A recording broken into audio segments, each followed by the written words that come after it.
ये दियारा का इलाका है और आप ये बोट वगैरह ये जो सारा इंतज़ाम है, हमारे पीछे भी आपके साथी पुलिस फोर्स के हैं, ये सब आप लोग जा रहे हैं दियारा में सुरक्षा व्यवस्था वगैरह देखने के लिए कि उस पार क्या हो रहा है। थोड़ा बताइए, मतलब इसी सिलसिले में बताइए कि ये इलाका अगर लोगों को समझाना हो, मुंगेर के बाहर के या बिहार के बाहर के लोगों को, तो थोड़ा इस इलाके के बारे में बताइए, क्या चैलेंजेस हैं? देखिए, सबसे बड़ी बात यह है कि मुंगेर ज़िला में अराउंड 58 किलोमीटर्स जो है वो गंगा जी का स्ट्रेच लगता है और इलेक्शन पॉइंट ऑफ व्यू से हमारे करीब हरिणमार थाना क्षेत्र में जो 26 बूथ हैं और उसमें एक और वनरेबल, एक हैमलेट हो गया, और साथ में मुफस्सिल के भी करीब 26 बूथ जो है वो उसी साइड में है।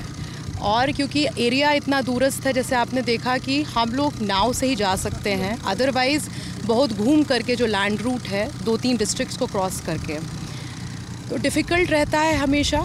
और हम लोगों की 2 पुलिस कैंप भी है दियारा क्षेत्र में, एक हमारा टीकारामपुर में है और जाफ़र नगर में है, जहाँ पे हमेशा 2-8 का सैंपल रहता है। बाकी जो हमारी जिला सूचना इकाई है वो हमेशा यहाँ पे ह्यूमन इंटेलिजेंस या टेक्निकल असिस्टेंस की मदद से हम लोग नज़र रखे रहते हैं। इनफैक्ट हम लोगों को काफ़ी सफलता जो है दियारा क्षेत्र में, क्योंकि दियारा क्षेत्र जैसे कि आप देख रहे हैं यहाँ पे बैकअप आना बहुत मुश्किल है, पानी है, क्योंकि लोकल्स वहाँ पर हैं, कई बार उनको हमसे ज़्यादा बेटर आइडिया रहता है। यहाँ पे खतरा रहता है कि कहीं कोई कूद ना जाए या कुछ ना हो जाए। और दियारा क्षेत्र क्योंकि डिफ़िकल्ट एरिया है तो बड़ा कैट एंड माउस गेम चलता है इसमें, क्रिमिनल्स का और हम लोगों का। लेकिन हम लोगों ने इस साल 4 बहुत बड़ी उपलब्धियां जो है दियारा क्षेत्र से ही की हैं। मसलन जैसे कि अभी 2 दिन पहले ही हरिणमार थाना क्षेत्र में डुमरिया गांव है, वहाँ पर एक अवैध जो देशी लिकर उसकी जो फैक्ट्री थी वो वहीं पे काफ़ी हथियारों के साथ जो है उसका उद्भेदन किया गया। यहाँ पे एक बहुत कुख्यात अपराधी मृत्युंजय यादव रहा है, उसकी भी गिरफ्तारी हुई थी, जिस ऑपरेशन को हम लोग लीड कर रहे थे। उसके बाद यहाँ पर एक टीकारामपुर करके जगह है, वहाँ पर एक मिनी गन फैक्ट्री का उद्भेदन हुआ था। हमको लगता है फैक्ट्री ये हाल फिलहाल की बात है, ये करीब 1.5 महीने पहले की बात है। और उसमें वहाँ पे हम लोगों को करीब 20 पिस्टल हम लोगों ने रिकवर किया था।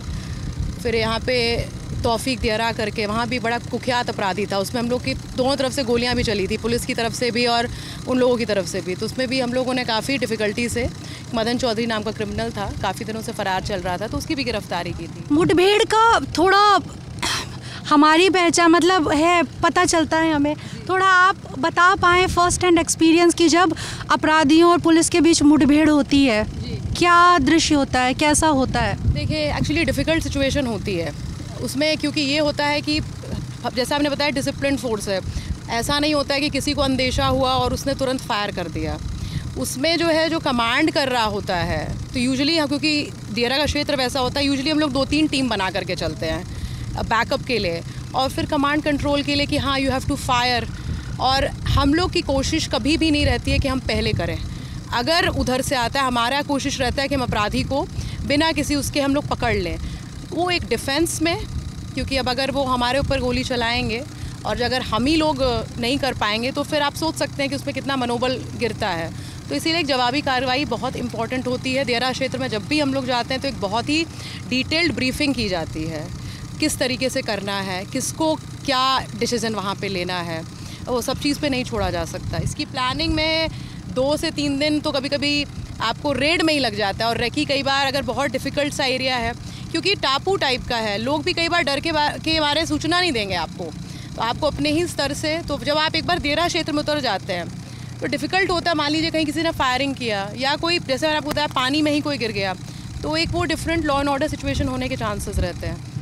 होता है। कई बार हमने सुना है कि जैसे पुलिस फोर्स होती है, उसके जो हथियार होते हैं, जो उनको हथियार दिए गए होते हैं, अपराधियों के पास उससे सुपीरियर क्वालिटी के भी हथियार होते हैं। मतलब जैसे हमें पता है। बाकी जैसे आप लोग जाते हैं तो क्या बुलेट प्रूफ जैकेट्स वगैरह मिलते हैं, और हथियारों की स्थिति भी क्या पहले की तुलना में अब बदली है, सुधरी है? हथियारों की स्थिति तुलना में बहुत बदली हुई है। मतलब हम लोग के पास इंसास AK-47 जैसे अत्याधुनिक हथियार हैं, और BP जैकेट वगैरह सब कुछ। और ये क्षेत्र भी दियारा या फिर जो नक्सल क्षेत्र रहता है वहाँ पे हम लोग को स्पेशल ये सब चीज़ें LMG वगैरह सब हम लोग को मुहैया होती है। तो ऐसा नहीं है, अब अगर हथियार का ही है तो एटलीस्ट दियारा क्षेत्र में इससे ज़्यादा अत्याधुनिक तो नहीं मिलने चाहिए।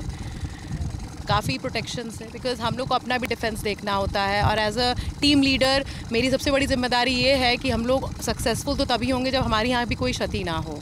तो वो देखना ये दियारा का आपने बार बार जिक्र कर रही हैं, तो जो दर्शक नहीं जानते हैं उनके लिए बताइए कि ये लॉ एंड ऑर्डर के लिए क्यों एक चैलेंजिंग एरिया है, क्यों पुलिस को अपने इतने रिसोर्सेज यहाँ खर्च करने पड़ते हैं, किस किस तरीके के क्राइम्स हैं यहाँ, किस किस तरीके का अंदेशा रहता है इस इलाके से जुड़ा हुआ? देखिए मेन क्या होता है कि देखिए दियारा क्षेत्र जो होता है वो नदी जब पानी कमता है तो, या जो टापू जो आप बोलेंगे वो होता है, वहाँ चैलेंज इसलिए रहता है क्योंकि जनरली वो आपके लैंड रूट, बोट के अलावा कोई और ऑप्शन नहीं होता है जाने के लिए, या फिर बहुत लंबा रूट। तो अगर वहाँ कुछ घटना घटित होती है तो रिस्पॉन्स टाइम इस शहर में कुछ होता है तो आपको 5 मिनट जो है इमीडिएटली पता चलेगा, पुलिस पहुंच जाएगी। यहाँ पे ऐसा नहीं होता है। इसीलिए इलेक्शन में भी जब हम लोग को अलग से एक बैकअप, जब हम EVM के साथ भेजते हैं तो हम लोग अलग से एक बैकअप देते हैं कि इन एनी सिचुएशन अगर ऐसा कुछ होता है तो हम लोग तैयार हैं, रेडी रहे, क्योंकि जो रिस्पॉन्स है उसको पहुँचने में समय लगेगा।